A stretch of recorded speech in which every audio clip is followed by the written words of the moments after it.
கிறிஸ்த இயேசுக்குள் அன்பான சகோதர சகோதரிகள் அனைவருக்கும் அன்பின் வாழ்த்துக்கள். நம்முடைய பிதாவாகிய தேவனாலும் இரட்சகராகிய இருக்கிற இயேசு கிறிஸ்துவினால் கிருபையும் சமாதானமும் உண்டாவதாக. இன்றைய நாளில் நம்ம பார்த்துட்டு வருகிற அந்த ரோமர் உடைய ஸ்டடி நம்ம பார்க்கலாம். சகோதர சகோதரர்களே, ஆக்சுவலி நம்ம இப்போ எந்த பாயிண்ட்ல அங்கே இருக்கிறோம்னா, அந்த ரோம நிருபத்துக்கே ஒரு ஆதார வசனம் இருக்குதுன்னு கேட்டிங்கன்னா, விசுவாசத்தினால நீதிமான் பிழைப்பான். கிட்டத்தட்ட 6 அதிகாரங்கள் வரைக்குமே எப்படி ஒருத்தர் விசுவாசத்தினால நீதிமான் ஆகிறாருன்னு பார்த்தோம். விசுவாசத்தினால நீதிமான் ஆகிறது என்னன்றது பார்த்தோம். பட் அந்த ஆதார வசனத்துடைய அர்த்தம் என்னன்னா, விசுவாசத்தினால நீதிமான் ஆகிறது பத்தி பேசல, மாறாக நீதிமான் விசுவாசத்தினால பிழைக்கிறத பத்தி அங்க பேசியிருக்கிறார். அப்போ நீதிமான் விசுவாசத்தினாலதான் பிழைக்கிறதுக்கு முடியும் அப்படின்ற ஒரு ஏற்பாடு தான் நம்ம கண்டுபிடிக்கிறோம். இது சுவிசேஷ யுகத்துல தேவன் என்ன பண்ணிட்டாங்கன்னா, ஒரு ஏற்பாடு பண்ணிட்டான். நீதிமான் பிழைப்பாரு, ஆனா விசுவாசத்தினால.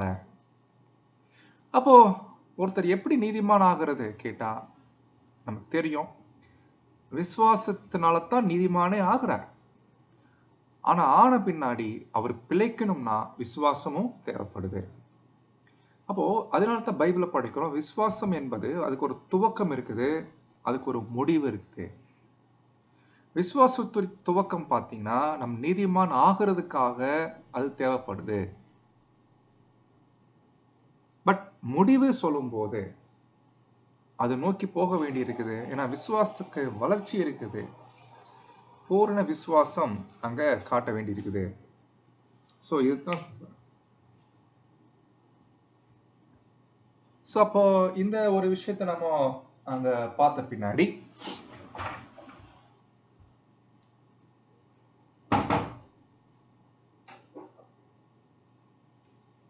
இந்த விஷயத்தை நம்ம பார்த்த பின்னாடி இப்போ அடுத்த ஒரு காரியத்தை நம்ம பார்க்க ட்ரை பண்ணும்போது, இந்த விசுவாசம், அதாவது நீதிமான் ஆக்கப்பட்ட பின்னாடி எந்த அளவுக்கு நம்ம விசுவாசம் வேணும் ரொம்ப முக்கியம். எதை நம்ம விசுவாசிக்கணும் அது ரொம்ப ரொம்ப முக்கியமான பாயிண்ட். இப்ப நீதிமான் ஆகிறதுக்கு எதை நம்ம விசுவாசிக்கிறோம்? இயேசு கிறிஸ்துவுடைய அந்த இரத்தம், அவருடைய பலி தியாகம், அவருடைய மரணம், இதை நம்ம விசுவாசிக்கிறோம் நீதிமான் ஆகிறதுக்கு. பட் நீதிமான் ஆன பின்னாடி பிழைக்கணும்னா எதை நாம் விசுவாசிக்கணும்? விசுவாசிப்பதற்கு என்ன விஷயம் இருக்குது கேட்டா, அதுதான் பவுல் 6ஆம் அதிகாரத்துடைய அந்த ஆரம்பத்திலிருந்து என்ன பண்றாருன்னா, அந்த காரியங்களை அவர் பேச ஆரம்பிச்சார். உதாரணத்துக்கு பார்க்கும்போது சொல்றாரு, எப்போ நீங்க இயேசு கிறிஸ்துவுக்குள்ள பேப்டிசம் எடுத்தீங்களோ, எப்போ அவருக்குள்ளாக நீங்க ஞானஸ்தானம் பண்ணப்பட்டீங்களோ, அப்பவே நீங்கள் அவரோடு கூட மரிச்சிட்டீங்க. வேற மாதிரி சொல்லணும்னா, நீங்க செத்து போயிட்டீங்கன்ற. அப்போ நம்மளாம் செத்து போயிட்டோமா கேட்டா அதுதான் உண்மை.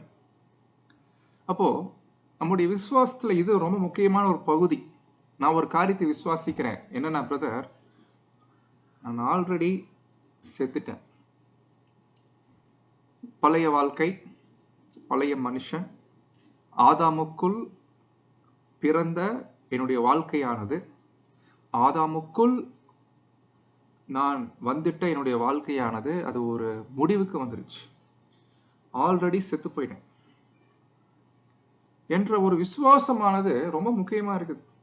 இது விசுவாசம் தான் இல்லைங்களா? இது நம்ம யார்கிட்டையும் நிரூபிக்க முடியாது. நான் செத்து போயிட்டேன்னு யாராவது சொன்னா சிரிப்பாங்க நம்மளை பார்த்து, இல்லைங்களா? பட் இது என்னங்க, ஆமா, இது விசுவாசம். அடுத்து நம்ம பார்க்கிறோம், அப்படி செத்து போன நாமம் இப்ப என்ன ஆக்கப்பட்டிருக்கிறோம்னா, அவரோடு கூட எழுப்பப்பட்டிருக்கிறோம். ஒரு புதிய வாழ்க்கை வாழ்வதற்காக நாம அவரோடு கூட எழுப்பப்பட்டவர்களாக இருக்கிறோம்.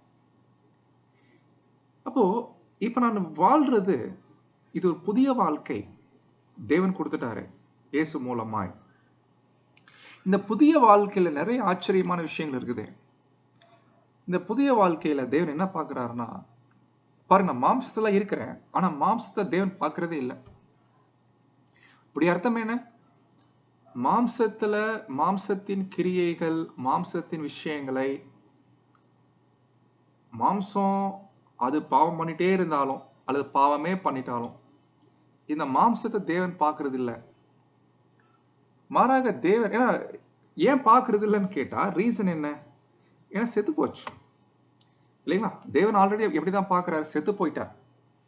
அப்ப செத்து போனவங்கள ஒருத்தர் செத்து போயிட்டாருன்னா நல்லா கவனிப்போம், இறந்து போனவர் விஷயத்துல பாவம் ஒண்ணுமே இல்லை. ஏன்னா செத்து போன ஒரு விஷயத்துல பாவம் என்பது வேல்யூ இல்லை இல்லைங்களா? கரெக்ட் தானே? செத்து போனவரை பாவம் ஆளுகை பண்ண முடியுமானா ஒன்றும் பண்ண முடியாது. அதே போலதான் தேவன் நம்மளே பார்க்கிறாரு. நம்முடைய சரீரம் பார்த்தீங்கன்னா அப்படி பழைய வாழ்க்கை மரிச்சு போயிடுச்சு. அதனால தேவன் என்ன பண்றது இல்லையாமா, நம்முடைய பாடியை பார்க்கறது இல்லைங்களா? அப்ப எதை பார்க்கிறார் தேவன் கேட்டா, அப்பதான் பவுல் அறிமுகப்படுத்துறாரு, நமக்குள்ள ஒரு உள்ளான மனுஷன் இருக்கிறானு. ஆவி, தேவன் ஆவியை பார்க்கிறாரு, சிந்தை பார்க்கிறாரு. என்ற விசுவாசம் நமக்கு வேணுங்களாம். இப்ப எல்லாம் நம்ம படிக்கிறோம், கேட்கிறோம், சொல்றோம்னா இதெல்லாம் விசுவாசிக்கணுமா? அந்த விசுவாசத்துக்கு ஏற்ற வகையில தான் நம்முடைய வாழ்க்கையும் அங்க இருக்கணும். நம்முடைய புரிதல் எல்லாமே அப்படித்தான் இருக்கும். தேவன் நம்மளை மட்டும் இல்ல, யாரெல்லாம் கிறிஸ்து இயேசுவுக்கு உட்பட்டு வந்திருக்கிறாங்களோ எல்லாரையும் அப்படித்தான் பார்க்கிறாரு.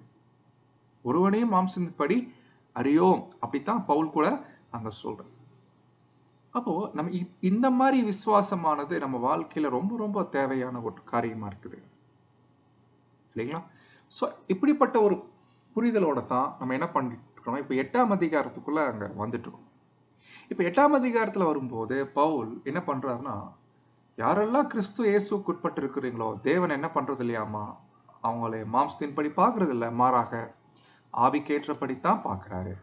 இப்படின்னு வந்த பின்னாடி போன கிளாஸ்ல நம்ம பார்த்தோம், 2 கிளாஸ்ல பவுல் இன்னொரு காரியத்தை நமக்கு நினைப்பூட்டுறாரு. இப்படி மாம்சம் ஒரு பக்கம் இருக்குது, இன்னொரு பக்கம் உங்க ஆவி. அந்த ஆவி பாத்தீங்கன்னா தேவனுடைய பிரமாணத்தின் மேல விருப்பம் கொண்டதா இருக்குது. உள்ளான மனுஷன் தேவனுடைய பிரமாணத்தின் மேல பிரியம் கொண்டவனா இருக்கிறான். அது நமக்கே அந்த உணர்வு இருக்கு. நமக்கு சில நேரங்களில் தேவனுடைய கற்பனைகள் மேல ரொம்ப பிரியம் இருக்குது.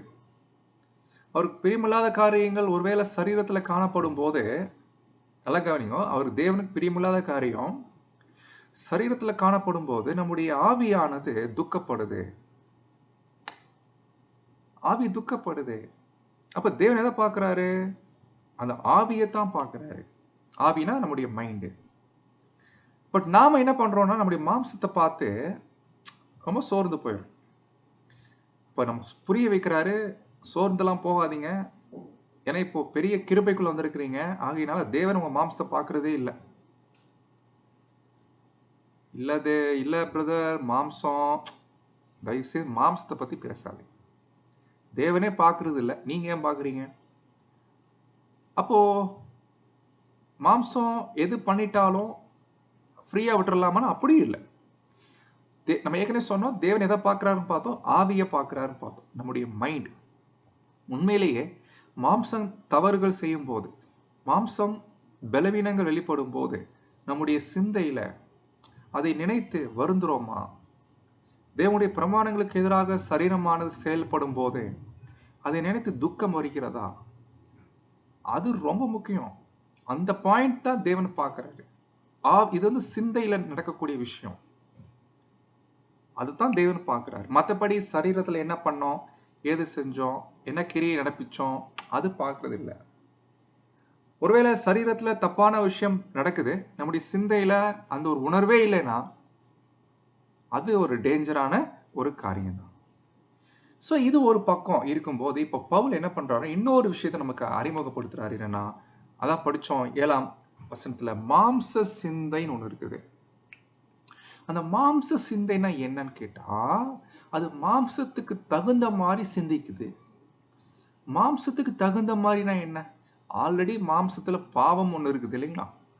அப்படிப்பட்ட மாம்சம் அதுக்கு தகுந்த மாதிரி சிந்திக்கக்கூடிய ஒரு சிந்தை, அதுக்கு பேரு தான் மாம்ச சிந்தை. அப்ப இது எப்படிதான் யோசிக்கும் கேட்டா, பாருங்க, இது சரீரத்துல பாவம் வெளிப்படுதோ இல்லையோ, ஆனா சிந்தையில அந்த பாவங்களை சிந்திக்கக்கூடிய, விரும்பக்கூடிய ஒரு மைண்டாக அங்க இருக்குது. அப்போ இது மாம்ச சிந்தை அப்படி நம்ம என்ன பண்றோம்னா அங்க பார்க்கிறோம். அப்பதான் பவுல் என்ன பண்றாருன்னா, மாம்ச சிந்தை அது தேவனுக்கு பகை அப்படின்னு என்ன பண்றாருன்னா அங்க கொடுக்கிறாரு. அப்போ நமக்கு புரிய வைக்கிறார். அப்போ ரெண்டு மைண்ட் இருக்குது. ஒன்னு மாம்ச சிந்தை, இன்னொன்னு ஆவிக்குரிய சிந்தை. ஆவிக்குரிய சிந்தைனா தேவனால், பரிசுத்த ஆவியினால் ஜெனிப்பிக்கப்பட்ட புது சிந்தை. பரிசுத்த ஆவியினால் ஜெனிப்பிக்கப்பட்ட தேவனுடைய புத்திரர், அதுதான் குறிக்குது ஆவியின் சிந்தை. ஆனா இன்னொரு சிந்தை இருக்குது, அது நமக்குள்ள உணர முடியுது, மாம்ச சிந்தை. அப்ப இது ஒன்றுக்கொன்று எப்படி இருக்காமா விரோதமா இருக்கிறதாக நம்ம படிக்கிறோம். சரி, இப்போ இந்த மாம்ச சிந்தை இதுக்கு எது வலுவூட்டுது? வலுவூட்டுதுன்னா புரியுது இல்லைங்களா? எது ஸ்ட்ரென்த் பண்ணுது கேட்டா, இந்த மாம்ச சிந்தைக்கு நிறைய சொல்லலாம். நம்ம ஃபர்ஸ்ட் நம்முடைய மாம்சம், உலகம், பிசாஸ், இது மூணுமே பாத்தீங்கன்னா இந்த மாம்ச சிந்தையை வலுவூட்ட காரியங்களா இருக்குது. அப்ப மாம்ச சிந்தையை எதிர்த்து போராடணும்னா ஆவிக்குரிய சிந்தையில நம்ம என்ன ஆகணும்? பலப்படணும். ஆவிக்குரிய சிந்தையில வளரணும்.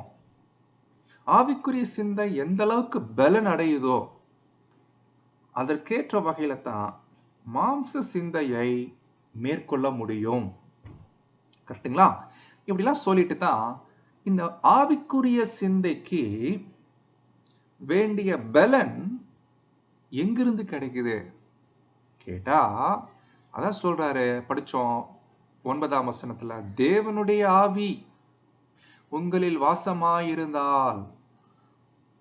இப்படி அர்த்தம் என்ன? தேவனுடைய ஆவினால,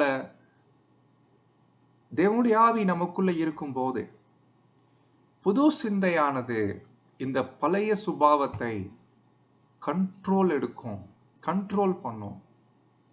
இப்ப தேவனுடைய ஆவி இல்லாம போகும்போது புது சிந்தைக்கு பலன் கிடைக்காது.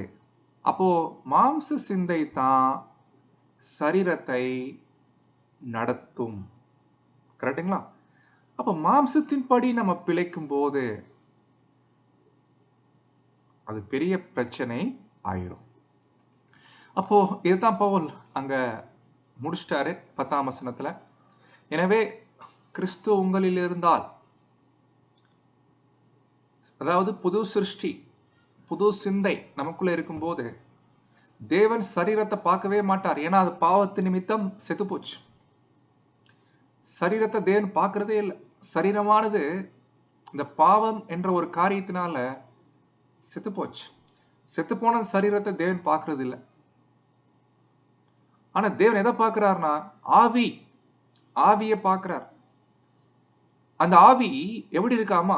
நீதி நிமித்தம், அதாவது கீழ்ப்படிதல், தேவனுடைய வார்த்தைகளுக்கு கீழ்ப்படியக்கூடிய அந்த ஒரு ஆவியானது நம்முடைய மைண்டு அது ஜீவனுள்ளதா இருக்கிறதுனால தேவன் ஆவியை தான் அங்க பார்க்கிறாருன்னு நம்ம 10ஆம் வசனம் வரைக்கும் போன கிளாஸ்ல பார்த்தோம் இல்லைங்களா? சோ இப்ப நம்ம எங்க போறோம்னா 11ஆம் வசனத்துக்கு நம்ம போகலாம். இப்போ 11ஆம் வசனத்துக்கு போகும்போது அப்போஸ்தலனாகிய பவுல் எப்படி ஸ்டார்ட் பண்றாருன்னா, அன்றியும், அன்றியும் அப்படின்னா அடிஷ்னலா இன்னும் ஒரு சில முக்கியமான விஷயம் சொல்றாரு. இவ்வளவு நேரம் நம்ம இவ்வளவு விஷயம் பார்த்த பின்னாடி, இயேசுவை மரித்தோரிலிருந்து எழுப்பினவருடைய ஆவி, அதாவது தேவனுடைய ஆவி, பரிசுத்த ஆவி உங்களில் வாசமாயிருந்தால், இந்த ஆவி தான் நம்முடைய புது சிந்தைக்கு வேண்டிய பலன் கொடுக்குது இல்லைங்களா? அப்படிப்பட்ட தேவனுடைய ஆவி நமக்குள்ள இருந்துச்சுன்னா இந்த ஆவி தான் இயேசுவை மரித்தோரிலிருந்து எழுப்புச்சாமா. கரெக்டுங்களா? கிறிஸ்துவை மரித்தோரிலிருந்து எழுப்பினவர் தேவன்.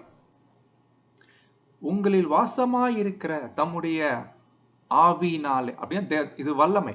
நீங்க கன்ஃபியூஸ் ஆகக்கூடாது. ஆவின்னு வர்றதுனால கன்ஃபியூஸ் ஆகக்கூடாது. ஏன்னா ஆவி என்ற வார்த்தைக்கு 5 அர்த்தங்கள் இருக்குது பைபிள். மொத்தமே 5 அர்த்தம். அதுல இங்க 2 ஆவி எதை குறிக்கிறதுனா, ஒண்ணு தேவனுடைய வல்லமை. தேவனுடைய ஆவி உங்களில் வாசமாயிருந்தால் அப்படின்னா தேவனுடைய வல்லமை, பரிசுத்த ஆவி. நம்முடைய ஆவி சொல்லும் போது அது சிந்தை, நம்முடைய மைண்ட், புது சிருஷ்டி. தேவனுடைய ஆவி நமக்குள்ள இருக்கும் போது இந்த ஆவி தான் இயேசுவை தேவன் எழுப்பினார். அதே தேவன் தம்முடைய ஆவியினாலே, தம்முடைய வல்லமையினாலே நம்முடைய ஆவியை எழுப்புவார் அப்படின்னு சொல்லியிருந்தா நமக்கு ஈஸியா புரியும். ஆனா வசனம் சொல்லுது ஆவியை எழுப்புவார்னு வசனம் இல்ல, சாவுக்கேதுவான உங்கள் சரீரங்களை உயிர்ப்பிப்பார். என்ன இது? தேவன் சரீரத்தையா உயிர்ப்பிக்க போறாரு? நமக்கு தெரியும், பேசிக் கிளாஸ்ல படிச்சிருக்கிறோம், நம்முடைய சரீரம் மண்ணுக்கு போயிடும். தேவன் நமக்கு வேறொரு சரீரம், ஆவிக்குரிய சரீரம் வச்சிருக்கிறாரு. ஆனா வசனம் சொல்லுது உங்கள் சரீரங்களை உயிர்ப்பிப்பார் சொல்லுதே. உலகத்தின் ஜனங்களுக்கு தான் அந்த மாதிரி ஒரு வாய்ப்பு. சரீரத்தோட உயிர் பெற்று வருவாங்க. நமக்கு ஏன் இப்படி வசனம் இருக்குது கேட்டா, நல்லா புரிஞ்சுக்கணும் இந்த வசனம் என்ன பேசுது கேட்டா, சகோதர சகோதரிகளே, எப்பவுமே வசனங்கள் படிக்கும்போது இந்த மாதிரி சில குழப்பங்கள் அங்க வரும் இல்லைங்களா? அப்போ அந்த வசனங்கள் படிக்கும்போது நம்ம உடனே ஒரு முடிவுக்கு வந்துடாம நிதானமா பகுத்து அங்க நம்ம பார்க்க வேண்டியது அவசியமா இருக்கும். அப்போ உங்கள் சரீரங்களை உயிர்ப்பிப்பார்னு படிக்கிறோம் இல்லைங்களா?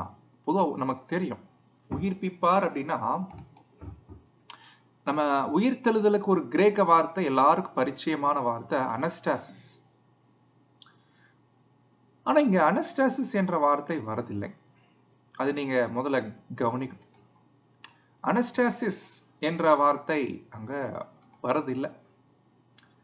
மாறாக வேறொரு வார்த்தையானது அங்க வருது.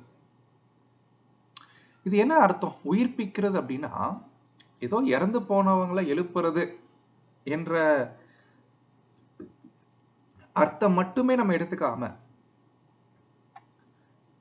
இந்த ஒரு உயிர்ப்பிப்பார் என்ற வார்த்தையானது அது என்ன குறிக்குது, என்ன அர்த்தத்துல எல்லாம் அங்க நம்ம புரிஞ்சுக்கலாம் என்று நாம பார்க்கும்போது சகோதர சகோதரிகளே, அது குறிக்குது பாத்தீங்கன்னா நமக்கு தெரியும், இந்த ஒரு கிரீக் வேர்டுக்கு விளக்கம் கொடுக்கறாங்க. என்னென்ன விளக்கம் கொடுக்கறாங்கன்னா, அதாவது ஒருத்தரை எழுப்புறது, ஆங்கிலத்துல குயிக்கன். குயிக்கன் உடைய அர்த்தம் என்னன்னா பாருங்க, இப்போ உதாரணத்துக்கு ஒருத்தர் இப்போ ரன்னிங் ரேஸ்ல ஓடுறாரு அப்படின்னா, ரொம்ப ஸ்லோவா ஓடுறாருன்னா உடனே அவருக்கு தண்ணி கொடுத்து நல்லா தட்டி கொடுத்து வேகமா ஓட வைக்கிறோம். அதுக்கு பேர் தான் குயிக்கனிங், குயிக்கன் அப்படின்னு. அவருக்கு நல்ல ஒரு என்னங்க, ஒரு உற்சாகத்தை கொடுக்கிறது, ஒரு ஆவியை கொடுக்கிறது, ஒரு புது உற்சாகம் இல்லைங்களா, ஒரு புது பலன் அல்லது புது ஆவியை அவருக்கு கொடுக்கும் போது அவருக்கு என்ன ஆயிருங்க, அவர் உற்சாகம் ஆயிராரு இல்லைங்களா? இல்லைங்களா? ரொம்ப சோர்ந்து போய் இருக்கும் போது திடீர்னு ஒரு தெம்பு கிடைக்கும் போது அவர் என்ன சொல்லுவார்? இப்பதான் எனக்கு உயிரே வந்த மாதிரி இருக்கு சொல்லுவார் இல்லைங்களா? ஆனா உயிரோட தான் இருக்கிறாரு அவரு. பட் அது சோர்ந்து போயிட்டு அவர் உற்சாகம் ஆகும் போது அவர் சொல்ற வார்த்தை என்னன்னா, இப்பதான் எனக்கு உயிரே வந்த மாதிரி இருக்குது. பாத்தீங்களா? அப்போ உயிரே வந்த மாதிரி இருக்குன்னு என்ன அர்த்தம்? செத்து போயிட்டு உயிர் வந்துச்சா? அந்த அர்த்தம் இல்லை. அது குறிக்குது அவருக்கு ஒரு வைட்டலைஸ் பண்றது, ஒரு நல்ல ஒரு என்னங்க, நல்ல ஒரு உற்சாகம், ஒரு எழுப்பக்கூடிய ஒரு காரியத்தை குறிக்குது. அது மாதிரி தான் இந்த இடத்துல வருது. என்னன்னா பாயிண்ட், இந்த வசனம் 11ஆம் வசனம் ரொம்ப ரொம்ப பெரிய ஒரு என்ன சொல்லலாம், பெரிய சப்ஜெக்ட். ஆக்சுவலி பெரிய என்ன சொல்லணும்னா பெரிய மேட்டர். ஆக்சுவலி இது பெரிய மேட்டர். இது நல்லா உள்வாங்கணும்னா இது என்ன மேட்டர்னு கேட்டீங்கன்னா, ஆக்சுவலி தேவனுடைய பிளான் என்னன்றதை நம்ம தெரிஞ்சுக்கணும். தேவனுடைய சித்தம் என்ன நம்மளை பத்தி, அது தேவனுடைய பிள்ளைகள் நல்லா தெரிஞ்சு வச்சிருக்கணுமா. என்ன சொல்றாரு கேட்டா, தேவனுடைய ஆவி நமக்குள்ள வாசமா இருக்கு இல்லைங்களா? தேவன் நம்மகிட்ட என்ன பண்ணிட்டு இருக்கிறாரு, நம்மகிட்ட என்ன விஷயம் பண்ணிட்டு இருக்கிறாரு என்று தெரிஞ்சு வச்சுக்கணும். தெரிஞ்சு வச்சுக்கிட்டு அதுக்கேத்த மாதிரி ஜீவிக்கணும். அப்ப தேவனுடைய பிளான் என்னன்னு கேட்டா, அவர் நம்முடைய சாவுக்கேதுவான சரீரங்களை என்ன பண்றாருங்க, உயிர்ப்பிக்கிறாரு. அதாவது நம்முடைய சாவுக்கேதுவான சரீரம் இது மண்ணோடு மண்ணா போகுது இல்லைங்களா? இது அழிவை நோக்கி போயிட்டு இருக்குது, சாவை நோக்கி போய் கொண்டிருக்கிறது இல்லைங்களா? ஒரு நம்ம சரீரமே பார்த்தீங்கன்னா ஒரு அந்த பாரு, நல்லா கவனிக்கும். நம்முடைய சரீரம் வந்து மரணம் எனக்கூடிய சாபத்தை பெற்றிருக்கக்கூடிய சரீரம். ஆக்சுவலி இந்த சாபமா இருக்கட்டும், பாவமா இருக்கட்டும், இதெல்லாம் தேவன் என்ன பண்ணிருக்கிறாருன்னா மூடி வச்சிருக்கிறார். அவ்வளவுதான், மூடப்பட்ட நிலைமையில் இருக்கு. ஆனா நம்முடைய பாடியானது சாவு நோக்கி போய் கொண்டிருக்கக்கூடிய ஒரு காரியமா இருக்குது. அப்ப தேவனுடைய ஆவி பாருங்க, தேவனுடைய பிளான் என்னன்னு தெரிஞ்சுக்கணும். ஆக்சுவலி தேவன் என்னுடைய பிளான் என்னன்னா, நம்முடைய இந்த பாடி இருக்கு இல்லைங்களா, நம்ம இவ்வளவு முன்னாடி பார்த்தோம், தேவன் இந்த மாம்சத்தை பார்க்கறது இல்ல, இது பார்க்க மாட்டாரு, என்னைக்கும் பார்க்க மாட்டாரு அப்படின்னு நம்ம பேசிட்டு இருந்தோம். அப்ப நம்ம நினைப்போம், அப்போ எதுக்கு இந்த யூஸ்லெஸ் பாடி, எதுக்கு இதைத்தான் பார்க்க மாட்டார் தேவன் சொல்றோம், அப்புறம் எதுக்கு இந்த பாடி எதுக்குன்னு நம்ம கேட்டோம்னா, ஆக்சுவலி இந்த பாடியை வச்சுக்கிட்டு தேவன் ஒரு பெரிய பிளான் பண்றாரு நம்ம விஷயத்துல. தேவன் என்ன பண்றாங்கன்னா நம்ம ஆவியதான் பார்க்கிறார். ஆனா என்ன தேவனுடைய பிளான் என்னன்னா, அவருடைய வல்லமையினால நம்முடைய ஆவியை பலப்படுத்தி, நல்லா பாயிண்ட் புரிஞ்சுக்கோங்க, அவருடைய வல்லமையினால நம்முடைய சிந்தை, நம்முடைய மைண்டை பலப்படுத்தி, அதனால இந்த சாவுக்கேதுவான சரீரம் இருக்கு இல்லைங்களா, காலங்காலமா பாவத்திலேயே ஊறி போன சரீரம், இந்த சரீரத்தை என்ன பண்றாருங்களாமா, ஆவிக்கு இசைவாக, நல்லா கவனிங்க, ஆவினா சிந்தை, புது சிருஷ்டிக்கு இசைவாக பயன்படுத்துறாரு. பயன்படுத்துவதற்காக தேவன் இந்த சரீரத்தை என்ன பண்றாராமா, உயிர்ப்பிக்கிறார். உயிர்ப்பிக்கிறார்னா அதை என்ன சொல்ற, நம்ம பார்த்து இவ்வளவு நேரம், உயிர்ப்பிக்கிறார்னா அதை வந்து யூஸ் பண்றாரு, குயிக்கன் பண்றாரு. அன்பானவர்களே, இதுதான் தேவனுடைய பெரிய பிளான். இப்ப நம்ம இது என்ன புரிஞ்சுக்கணும்னு கேட்டா, அப்போ தேவன் என்னுடைய மைண்டு தான் பார்க்கிறாரு, நல்ல விஷயம். ஆனா தேவன் இந்த சரீரத்தை பார்க்கறதுல ரொம்ப ஹாப்பி. பட் இந்த சரீரத்தினால என்ன பிரயோஜனம் என்ன கேட்டா, தேவன் நமக்கு இன்னொரு சரீரம் வந்து பரலோகத்துல ரெடி பண்ணிட்டு இருக்கிறார் இல்லைங்களா? அந்த சரீரம் கொடுக்கிறதுக்கு முன்னாடி இந்த புது சிருஷ்டிய, புது சிந்தை, இந்த ஆவியை தம்முடைய ஆவியினால பலப்படுத்தி, அந்த ஆவியை வச்சு இந்த சரீரத்தை என்ன பண்றாராமா, தேவன் தம்முடைய சித்தத்தை நிறைவேற்றுவதற்கும் அந்த ஆவிக்கு இணங்கும்படியாக இந்த சரீரத்தை தேவன் பயன்படுத்துவாரு. பட் இது ஒரு நாள் நடக்கிற விஷயமானா கண்டிப்பா கிடையாது. ஏன்னா ஆரம்பத்துல நமக்கு தெரியும், நம்முடைய ஆவி முதல்ல தேவன் ஜெனிப்பிப்பார். ஜெனிப்பிக்கும் போது நம்முடைய ஆவி கம்மியா இருக்கும், சிறுசா இருக்கும். பட் மாம்ச சிந்தை பெருசா இருக்கும். இப்ப என்ன பண்றாரு தேவன், நம்முடைய சரீரத்தை ஆவிக்கேற்றபடி பிழைக்கும்படி சரீரத்தை நம்ம என்ன பண்ணணும்? சரீரத்தை பழக்குவிக்கணும். பட் ஆரம்பத்துல அது முடியாது.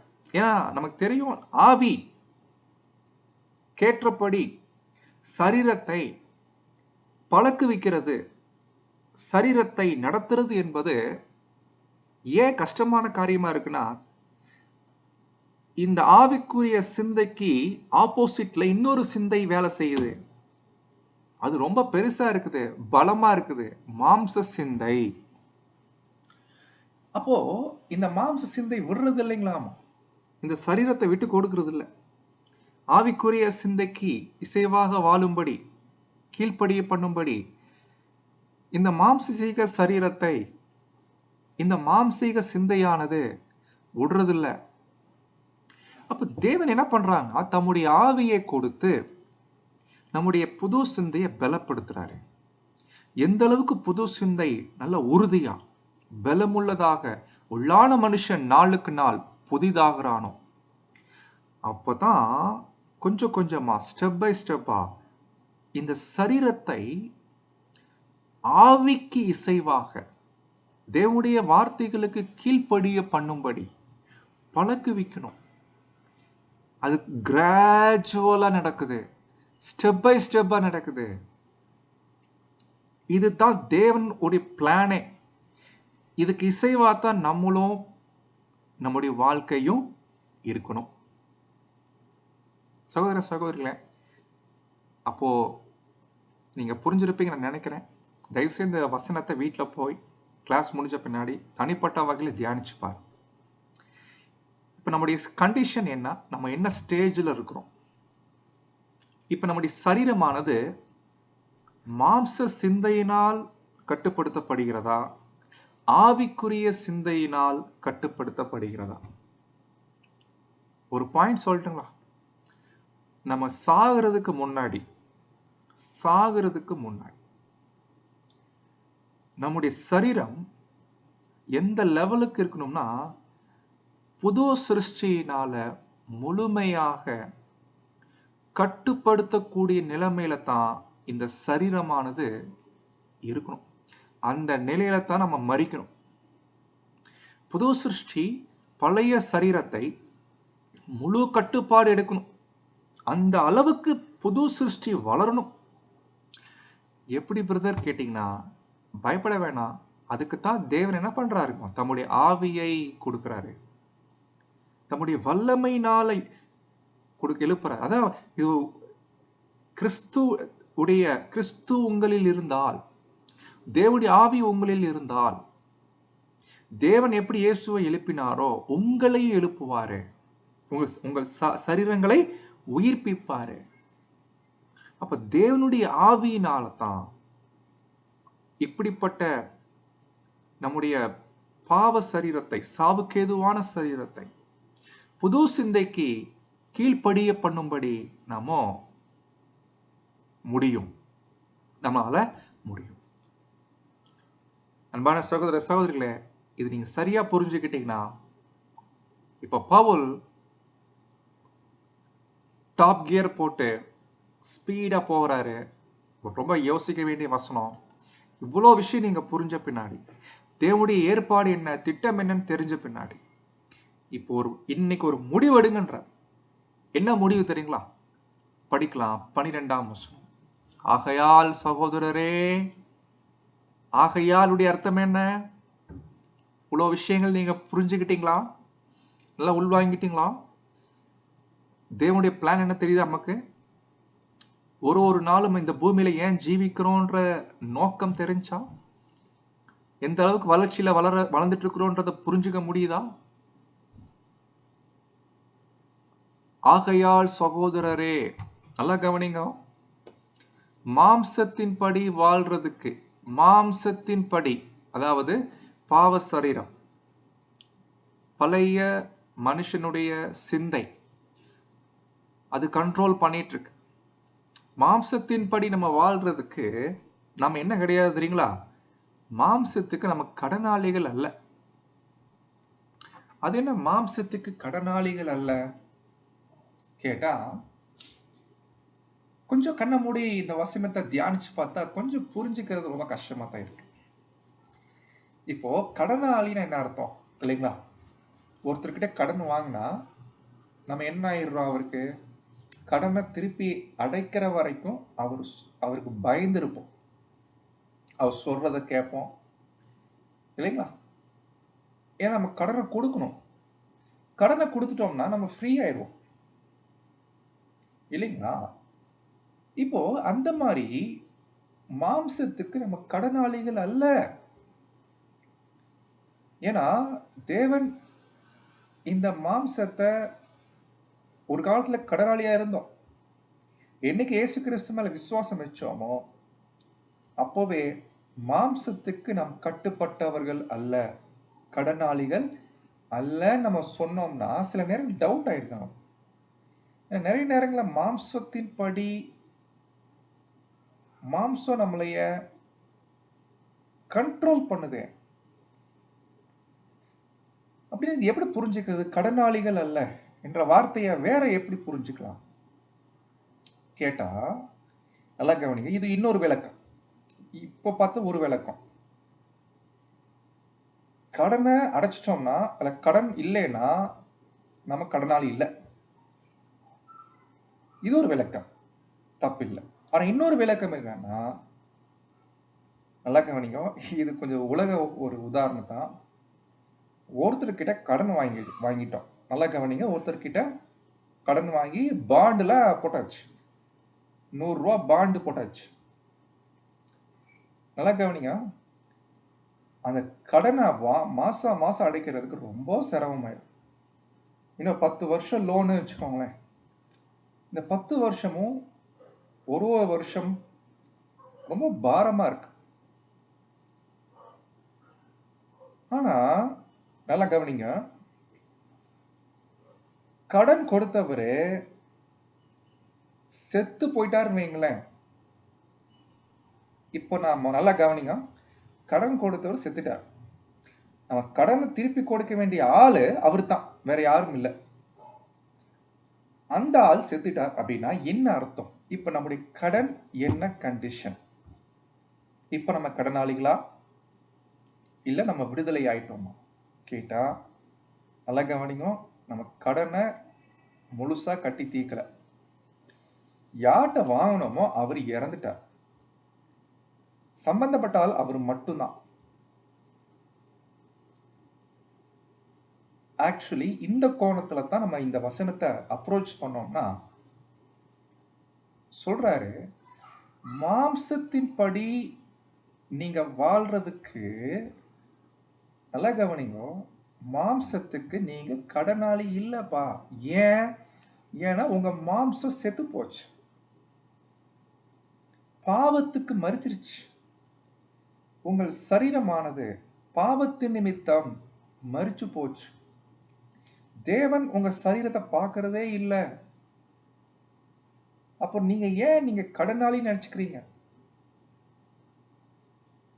அதனால உங்க மாம்சம் செத்து போச்சு. தேவன் மாம்சத்தை பார்க்கறதே இல்லை. அது அந்த பாயிண்ட மனசுல நல்லா ஏத்திக்கோமன்ற. அப்போ உடனே நம்ம மாம்ச சிந்தை என்ன சொல்லும் தெரியுங்களா? அப்ப தேவன் மாம்சத்தை பார்க்கறது இல்லைன்னா அப்ப மாம்சத்துல என்ன வேணா பண்ணிக்கலாம் போல. நம்ம ஒரு சிகரெட் சாப்பிட்டாலும் இல்லைங்களா, ஒரு டிவி பார்த்தாலும் தேவன் மாம்சத்தை பார்க்கவே மாட்டார். இப்படின்னு நம்முடைய அந்த பழைய சுபாவம் குறுக்குத்தனமா யோசிக்கும்.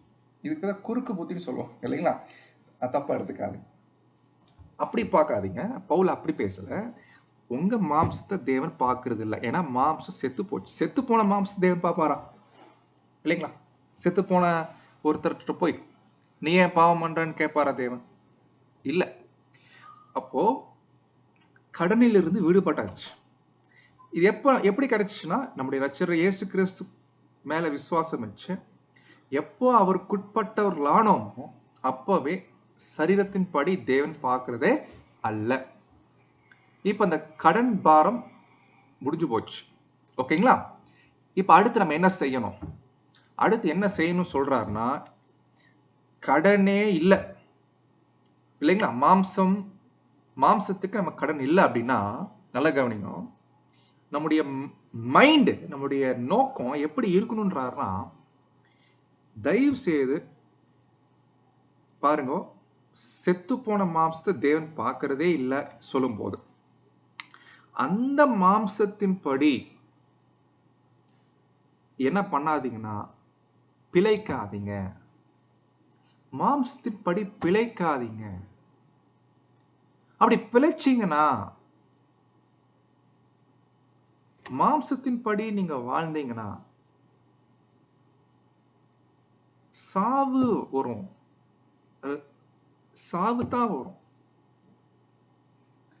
மாறாக நீங்க என்ன செய்யணும்னா, உங்க புது சிந்தை இருக்கு இல்லைங்களா, அந்த புது சிந்தையினால உங்கள் சரீரத்தின் காரியங்களை ஒவ்வொரு நாளும் அழிக்கணும். பட் இது எல்லா நாளுமே சக்சஸ் ஆகுமானா இல்ல. பட் ஃபெயிலியர் ஆனாலும் அடுத்த நாள் என்ன பண்ணும்னா, தொடர்ந்து சரீரத்தின் செய்கைகளை அழிக்கிற விஷயத்துல, ஏன் நம்ம அழிக்கிறோம், நோக்கம் புரிஞ்சுக்கணும். முதல்ல அழிச்சாதான் இந்த சரீரத்தை புது சிருஷ்டியுடைய கண்ட்ரோலுக்கு கொண்டு வர முடியும். பாருங்க, புது சிருஷ்டியுடைய கண்ட்ரோலுக்கு இந்த சரீரத்தை கொண்டு வரணும் அப்படின்னா, கண்டிப்பா இந்த பழைய மனுஷனுடைய செய்கைகளை நம்ம அழிக்கிற வேலைகள் அங்க செய்யும். அப்ப மாம்சத்தின் படி என்ன பண்ணாதீங்கன்னா, வாழாதீங்க அப்படின்னு பவுல் என்ன பண்றாருன்னா சொல்றார். அப்ப நீங்க கேட்கலாம், பிரதர், மாம்சத்தின் படி வாழ்றதுன்னா என்ன? இப்ப மாம்சத்தின் படி வாழ்றதுன்னா என்ன இல்லைங்களா? மாம்சத்துக்கு இசைவா வாழ்றோம் அப்படின்னு என்ன அர்த்தம்? இப்ப மாம்சம் ஒரு இட்லி சாப்பிடுறது கேக்குது, இப்ப இட்லி வாங்கி கொடுக்கலாமா? ஒரு மாம்சம் நல்ல ட்ரெஸ் போட விரும்புது, ட்ரெஸ் வாங்கி கொடுக்கலாமா வேணாங்களா? இப்படி நம்ம எடுத்துக்கலாமா கேட்டா அப்படி இல்லை. மாம்சத்துக்கு நியாயமான விஷயங்கள் கொடுக்கலாம், தப்பு இல்லை. பட் அதை கூட சரி விகிதத்துல கொடு. ஒரு சரியான ஒரு நம்ம ஏற்கனவே தெரியும், நம்ம ஆக்சுவலி நம்ம மாம்சத்துக்கு கடனாளிகள் அல்ல, மாம்சத்துக்கு நமக்கு சம்பந்தமே இல்லை, அப்படிதான் கண்டிஷன் இல்லைங்களா? ஏன்னா மாம்சம் செத்து போச்சு. அப்படி இருக்கும்போது இந்த மாம்சம் கேட்கறதெல்லாம் விரும்புறதெல்லாம் மாம்சத்தை திருப்திப்படுத்த, அதுவே நம்ம நிறைவேற்றுவதற்கு மைண்டா இருக்கக்கூடாதுன்ற அன்பான சகோதர சகோதரி, இது ஒரு மைண்ட் செட். நம்முடைய மைண்ட் செட்டு மாம்சத்தின் மேல இருக்கக்கூடாது. இதுதான் பாயிண்ட். 24 மணி நேரம் நம்முடைய மைண்ட் செட்டு மாம்சத்தின் பேர்ல இருக்கக்கூடாது. ஒரு ஃபங்க்ஷன் வருதுன்னா பொதுவா உலகத்துல என்ன பண்ணுவாங்க, ஃபுல் அண்ட் ஃபுல் மாம்சத்தின் மேலதான் மைண்ட் செட் வச்சிருவான். நம்ம என்ன ட்ரெஸ் எடுக்கலாம், எப்படி அழகா ட்ரெஸ் பண்ணிக்கலாம், எப்படி எங்க போய் எந்த கடைக்கு போய் எடுக்கலாம், எவ்வளவு ரூபாய்க்கு எடுக்கலாம், அதுக்கே பார்த்தீங்கன்னா ஒரு வாரம் டைம் ஸ்பெண்ட் பண்ணி இந்த மாம்சத்தை மைண்ட்ல வச்சுக்கிட்டே என்ன பண்ணுவாங்க, அதை பத்தியே சிந்திக்கிச்சுட்டு அதை நிறைவேற்றுவதற்கு பிரயாசம் எடுத்துட்டே இருப்பான். பட் ஆவிக்குரிய தேவனுடைய பிள்ளைகள் அவங்க இந்த செத்து போன மாம்சத்தை தேவனே பார்க்கறது இல்ல. அந்த மாம்சத்துக்கின் படி நான் எதுக்கு பிழைக்கணும், அந்த மாம்சத்துக்கு இசைவா நான் எதுக்கு நான் வாழணும் அப்படின்னு அவங்க என்ன பண்ணுவாங்கன்னா, மாம்சத்துடைய தேவைகள், சரியான தேவைகள் எதுவோ எந்த அளவுக்கு செய்யணுமோ அதை மட்டும் செஞ்சுக்கிட்டு அளவுக்கு மீறி என்ன பண்ண மாட்டாங்கன்னா செய்ய மாட்டாங்க. கண்டிப்பா இந்த ஒரு வாழ்க்கை அன்றாட வாழ்க்கையில் நம்ம கொண்டு வரணும். ஆவிக்கேற்றபடி சரீரத்தின் செய்கைகளை, தேவையற்ற விஷயங்களை ஒரு பக்கம் அழிக்கணும், இன்னொரு பக்கம் மாம்சத்தின் படி பிழைக்க கூடாது. அப்போ சகோதர சகோதரிகளே, இந்த விஷயம்தான் நம்ம கண்டுபிடிக்கிறோம். ஏன்னா தேவன் அப்படித்தான் நம்மளையும், நம்ம விஷயத்திலையும் அந்த ஒர்க் தான் தேவன் பண்றார். தம்முடைய ஆவியினால நம்முடைய ஆவியை பலப்படுத்துறார். இப்ப நம்முடைய புது சிந்தை நம்ம மாம்சத்தை திருப்திப்படுத்தவோ அல்லது மாம்சத்தின் படி வாழ்வதற்கு அதோடைய மைண்ட் செட் வைக்க கூடாதுன்ற. கண்டிப்பா இது அனுபவத்துல தான் இந்த பாயிண்ட புரிஞ்சுக்க முடியும் சகோதர சகோதரிகளே. மாம்சத்தின்படி ஒருவேளை பிழைப்பது அது எந்த வகையிலுமே சரியான விஷயமே அல்ல. பட் இதுல பிராக்டிசஸ் கண்டிப்பா வேணும். தினந்தோறும் பிராக்டிசஸ் இருக்கணும். இந்த பிராக்டிஸ் பண்ணும்போது சரீரத்தின் தேவையற்ற விஷயங்களை அழிக்கணும் ஒரு பக்கம், இன்னொரு பக்கம் சரீரத்தின் படி பிழைக்க கூடாது. பிழைத்தால் சாவீர்கள். அப்ப பாருங்க, நம்ம டெய்லி லைஃப்ல ரொம்ப யோசிக்கணும். காலை எழுந்திரிச்ச உடனே ஓகே, இன்னைக்கு நான் வாழக்கூடிய வாழ்க்கை மாம்சத்தின் படி இருக்கக்கூடாது அப்படின்னா மாம்சத்தை ஏன் மாம்சத்தின்படி வாழக்கூடாது பிரதர்? மாம்சத்தின்படி வாழ்றதுக்கு நம்ம மாம்சத்துக்கு எந்த ஒரு கடனாளிகள் அல்ல, கடனாளி இல்லை. மாம்சத்துக்கும் நமக்கும் அந்த பாண்டு உடஞ்சு போச்சு. ஏன்னா மாம்சம் செத்து போச்சு. தேவன் அப்படித்தான் பாக்குறார். செத்து போன மாம்சத்தை போயிட்டு அதை நான் போயிட்டு ஒரு மைண்ட் செட் வச்சுக்கிட்டு அதுக்கேற்றபடி நான் வாழ்ந்துட்டு இருந்தேன்னா சாவீர்கள். செகண்ட் டெத் பத்தி பேசுறேன். அப்போ கண்டிப்பா இந்த ஒரு வசனத்தின்படி நாம சரீரத்தின் காரியங்களை ஆவியினாலே, புது சிருஷ்டினால, புது சிந்தையினால சரீரத்தின் செய்கைகளை ஒரே நாள் இல்ல, டெய்லி கொஞ்சம் கொஞ்சமா இது பிராக்டிஸ் பண்ணணும். ஒரே நாள்ல பண்ண முடியாது. இதுல தோல்வி இருக்கும், ஜெயம் இருக்கும். பட் இது டெய்லி பண்ணணும். எது வரைக்கும் கேட்டு தெரியுங்களா? புது சிருஷ்டி முழு கண்ட்ரோல் எடுக்கணும் இந்த பழைய சரீரத்தின் மீது.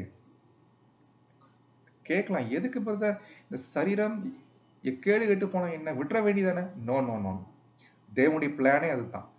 உங்கள் சாவுக்கு ஏதுவான சரீரத்தை உயிர்ப்பிப்பார் அப்படின்னா தேவன் தம்முடைய ஆவியினால நம்முடைய புது சிந்தையை பலப்படுத்தி இந்த பழைய சரீரத்தை கண்ட்ரோல் பண்ண வைக்கிறார். தம்முடைய திட்டங்களையும் தம்முடைய சித்தத்தையும் இந்த சரீரத்தை வைத்து என்ன பண்றாருமோ தேவன் செய்ய வைக்கிறார்.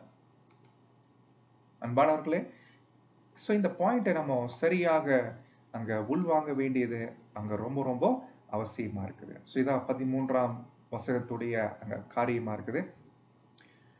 அடுத்து 14, 15, 16 படிக்கும் போது அகெயின் அதே பாயிண்ட் தான் பவுல் ரிப்ளை பண்றாரு. நீங்க கவனிச்சீங்கன்னா பாருங்க.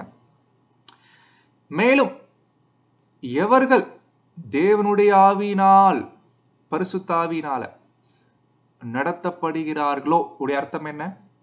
தேவனுடைய ஆவி நம்முடைய புது சிந்தையை பலப்படுத்தி அந்த புது சிந்தையினால சரீரமான ஒரு நாளுமே சரீரத்தை நம்ம எப்படி பயன்படுத்துறோம்? தேவனுடைய காரியங்களுக்கு, தேவனுடைய வேலைகளுக்கு, தேவனுடைய ஊழியங்களுக்கு, சத்தியத்துக்கு அடுத்த காரியங்கள்ல இல்லைங்களா? ஒரு பக்கம் இப்படி, இன்னொரு பக்கம் சரீரத்தினுடைய விஷயங்களை அழிக்கிறது ஒரு பக்கம் இருக்குது. கொஞ்சம் கொஞ்சமா பழக்கம் படுத்தணும் எல்லா வகையிலுமே. அப்படி யாரெல்லாம் தினந்தோறும் வாழ்க்கையில செய்யறார்களோ அவங்க யார் தெரியுங்களா? அவங்க தான் உண்மையிலே தேவனுடைய பசங்க. நீங்க உலகத்துல யார் வேணா சொல்லிக்கலாம், நாங்க தேவனுடைய பிள்ளைங்கன்னு சொல்லிக்கலாம். ஆனா உண்மையிலே யார் தேவனுடைய ஆவியினால நடத்தப்படுறாங்களோ அவங்க தான் உண்மையான தேவனுடைய பசங்க. ஏன்னா அவங்க தான் ஆவியினால் ஜெனிப்பிக்கப்பட்டவர். அன்பான சகோதர சகோதரிகளே, இன்னைக்கு உலகத்துல வேத மாணவர்கள் நிறைய பேர் இருக்கிறாங்க. எல்லா வேத மாணவர்களும் தேவனுடைய புத்திரரான்னு கேட்டா அப்படி இல்லை. யார் ஒருத்தர் தேவனுடைய ஆவியினால் நடத்தப்படுறாங்களோ, நடத்தப்படுறதுன்னா என்னன்னு இவ்வளவு நேரம் பார்த்தோம், அவங்க தான் உண்மையான தேவனுடைய பசங்க. இப்ப நீங்களும் நானும் கேட்கணும், நான் தேவனுடைய பசங்களா, தேவனுடைய பிள்ளைங்களா? நம்ம நாமே கேட்டுக்கணும். கொஞ்சம் உதாரணம் சொல்லணும்னா, ஒரு சப்ஜெக்ட் கேட்கிறோம். ஒரு சப்ஜெக்ட் கேட்கும்போது தேவனுடைய ஆவி நமக்கு உணர்த்துது இல்லைங்களா? தேவனுடைய ஆவி நமக்குள்ள உணர்த்துதா இல்லைங்களா? இதுக்கு பேர் தான் தேவனுடைய ஆவி நம்முடைய ஆவியோட என்ன பண்ணுதுங்க, ஒரு உணர்த்துதல் கொடுத்து அதை பலமூட்டி இந்த சரீரத்தை கண்ட்ரோல் எடுக்க ஆரம்பிக்கும். நிறைய நேரங்கள்ல நீங்க பிராக்டிக்கலா கவனிச்சீங்கன்னா, நம்மை அறியாம சில நேரங்கள் சரீரங்கள் வந்து தவறுகள் இழைக்கும் போது இம்மீடியட்டா தேவனுடைய வார்த்தை நமக்குள்ள வேலை செஞ்சு புது சிந்தைய உசுப்பி புது சிந்தைய தூண்டி அந்த புது சிந்தை என்ன பண்ணும்னா, ஓ சரீரமானது தவறான வகையில போயிட்டு இருக்குது, அதை கண்ட்ரோல் பண்ண சொல்லி இம்மீடியட்டா அரெஸ்ட் பண்ணுது. பாத்தீங்களா, சரீரத்தை அரெஸ்ட் பண்ணுது. அரெஸ்ட் பண்ணி அந்த சரீரத்தை கண்ட்ரோல் எடுக்குது. பாத்தீங்களா, இது வந்து ஆரம்பத்துல கொஞ்சம் பலவீனம் இருக்கும். ஆனா போக போக வளர வளர நாட்கள் போக போக உள்ளான மனுஷன் பலப்பட இந்த ஒரு சரீரத்தை முழு கண்ட்ரோல் எடுக்கிற அளவுக்கு தேவன் தம்முடைய ஆவியினால நம்மளைய பலப்படுத்துவார். இப்ப கேள்வி என்ன தெரியுங்களா, இதை விசுவாசிக்கிறீங்களா? அதுதான் கேள்வி. விசுவாசிக்கிறவன் பிழைப்பான். எல்லாம் விசுவாசம் தான் சகோதர சகோதரி. அப்போ படிக்கிறோம் 15ஆம் வசனம், பரிச்சயமான வசனம். அந்த படி முன்னாடி இந்த சரீரத்தை பார்த்து ரொம்ப பயந்துட்டு இருந்தோம். திரும்பவும் பயப்படுகிறதற்கு நீங்கள் அடிமைத்தனத்தின் ஆவியை பெறாமல். இப்போ இன்னொரு உதாரணம் எடுக்கிறார். அடிமை, ஒரு வீட்டுல அடிமை இருக்கிறாங்க, ஒரு எஜமான் வீட்டுல. அதே வீட்டுல எஜமானுடைய புள்ளதான், ஆனா அடிமை மாதிரி வேலை செய்வார், ஆனா ஒரு புள்ள. அடிமைக்கும் அந்த புள்ளைக்கு வித்தியாசம் இருக்கு. அடிமைத்தனத்தின் ஆவியை பெறாமல்.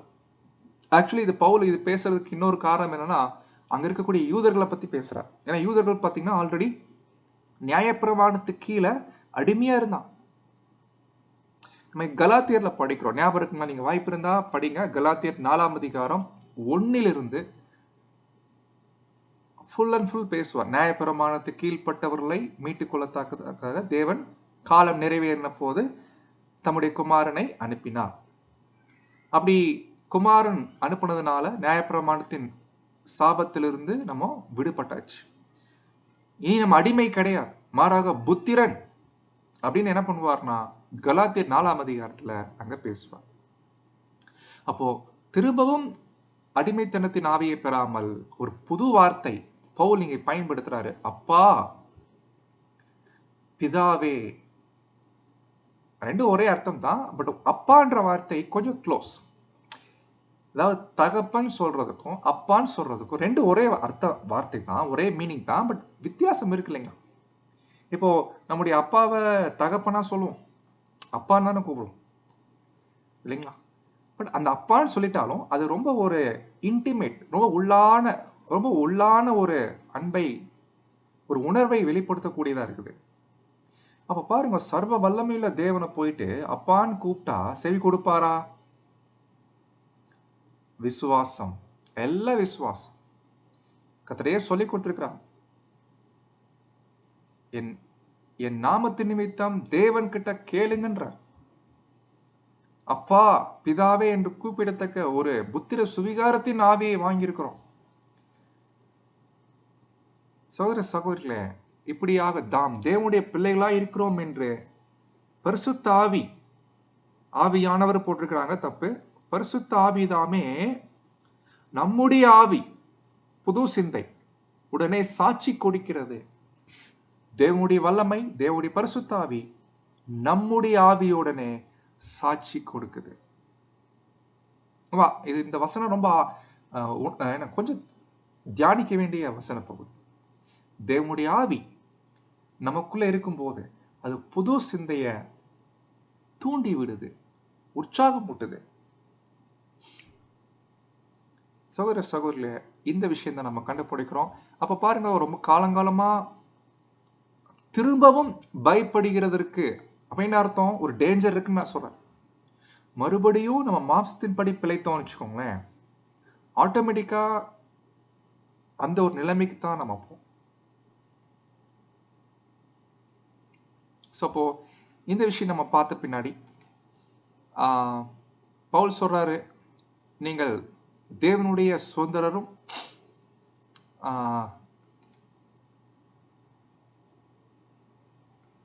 ஒரே நிமிஷம். எஸ், 17ஆம் வசனத்துல சொல்றாரு, நாம் பிள்ளைகளானால் தேவனுடைய சுதந்திரருமாமை. அப்படின்னு என்ன அர்த்தம்னா, பிள்ளைகளுக்கு அடிமையானவங்களுக்கு சுதந்திரம் கிடைக்காது, சொத்து கிடைக்காது. ஆனா யாருக்கு கிடைக்கும்னா பிள்ளைகளுக்கு கிடைக்கும். பாருங்க, தேவனுடைய சொத்துக்கு சுதந்திரம். எவ்வளவு பெரிய வாய்ப்பு இல்லைங்களா? பட் எப்படி நம்ம சுதந்திரம் ஆயிட்டோம் கேட்டா, கிறிஸ்துனால. நீங்கள் தேவனுடைய சுதந்திரரும் கிறிஸ்துவுக்கு உடன் சுதந்திரருமாமே என்ன தெரியுமா அர்த்தம்? இந்த ஒரு தேவனுடைய சொத்தை நம்ம எப்படி பெற்றுக்கொள்றோம்னா, கர்த்தரோடு கூட சேர்ந்து வாங்கிக்கிறோம். அதான் பாயிண்ட். இயேசு கிறிஸ்துவோடு கூட சேர்ந்து அந்த சுதந்திரம் பெற்றுக்கொள்றோம். சுதந்திரம்னா ஃப்ரீடம் இல்ல, சொத்து பெற்றுக்கொள். சொத்து வாங்குறோம் இல்லைங்களா? சுதந்திரம், சொத்து வாங்கிக்கிறோம். தேவனுடைய சொத்து கர்த்தரோடு கூட சேர்ந்து வாங்கிக்கிறோன்ற. ஆனா இது கேட்கும்போது ரொம்ப ஹாப்பியா தான் இருக்குது. ஆனா பவுல் ஒரு செக் வைக்கிறார் பாருங்க. இந்த வசனத்தை எப்படி முடிக்கிறார் கேட்டீங்கன்னா, அவர் செக் வைக்கிறார். கிறிஸ்துவுடனே கூட நாம் மகிமைப்படணும்னா, கிறிஸ்துவுடனே கூட தேவனுடைய சுதந்திரத்துல பங்கடையணும்னா, கிறிஸ்துவுடனே கூட நாமளும் மகிமைப்படணும்னா, இதுதான் செக்கு. என்ன செக்கு? எஸ், அவருடனே கூட பாடுபடணும். ஐயோ, இல்லைங்களா? எவ்வளவு பிரம்மாண்டமா பேசிட்டு, தேவனுடைய ஆவி உங்களுக்குள்ள இருந்தா, தேவனால ஆவியினால நடத்தப்பட்டீங்கன்னா நீங்க தேவனுடைய பசங்க. நீங்க தேவனுடைய பசங்கன்னா தேவனுடைய சுதந்திரத்துல பங்கு பெறுவீங்க, கர்த்தரோடு கூட பங்கு பெறுவீங்க, கர்த்தரோட மகிமையில பங்கு பெறுவீங்க. ஆனா அவரோடு கூட நீங்க மகிமை அடையணும்னா கண்டிப்பா அவரோடு கூட பாடுபடணும். இப்ப அடுத்த கேள்வி, அவரோடு கூட பாடுபடுறதுனா என்ன? சகோதர சகோதரிகளே, நம்ம தொடர்ந்து பவுல் சொல்லக்கூடிய வசனங்களை நம்ம அடுத்த வாரம் தியானிக்கலாம்.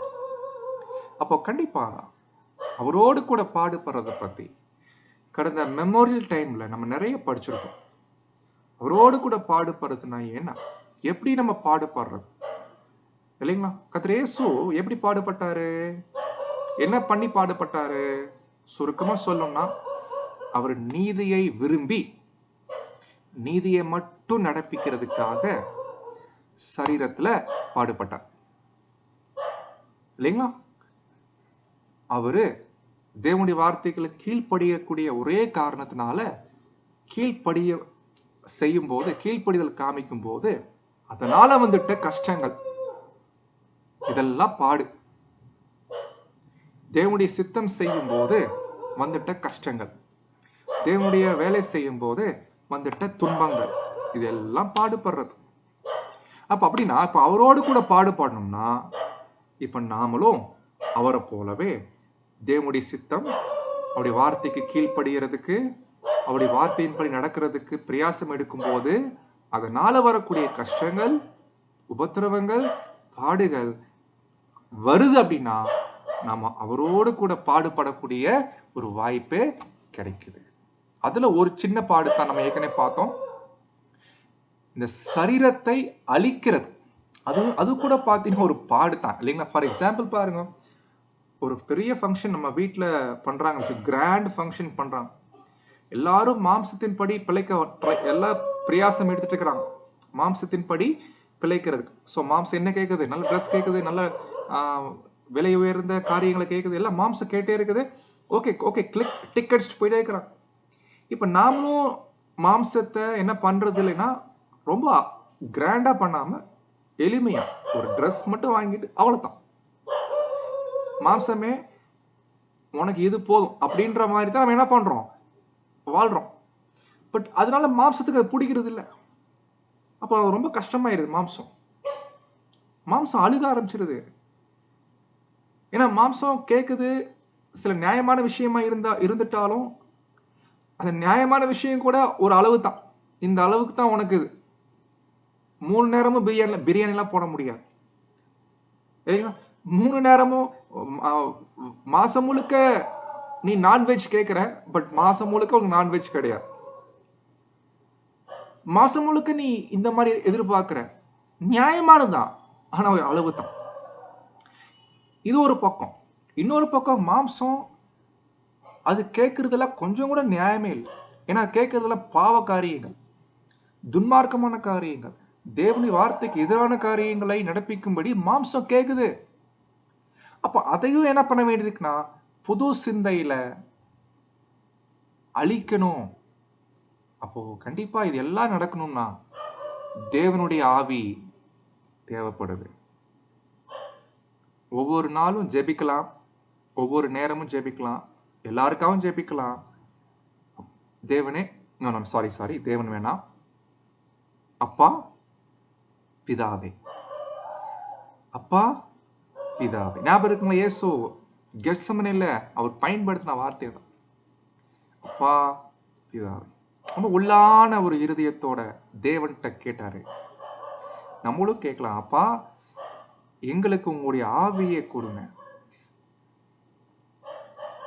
அன்பான சகோதர சகோதரிகளே, இதுல இன்னொரு விஷயம் இருக்குது, அதை நம்ம வரக்கூடிய நாட்கள்ல பார்க்கலாம். தேவன் தாமே காத்து கிருபை செய்வாராக. ஆமென்.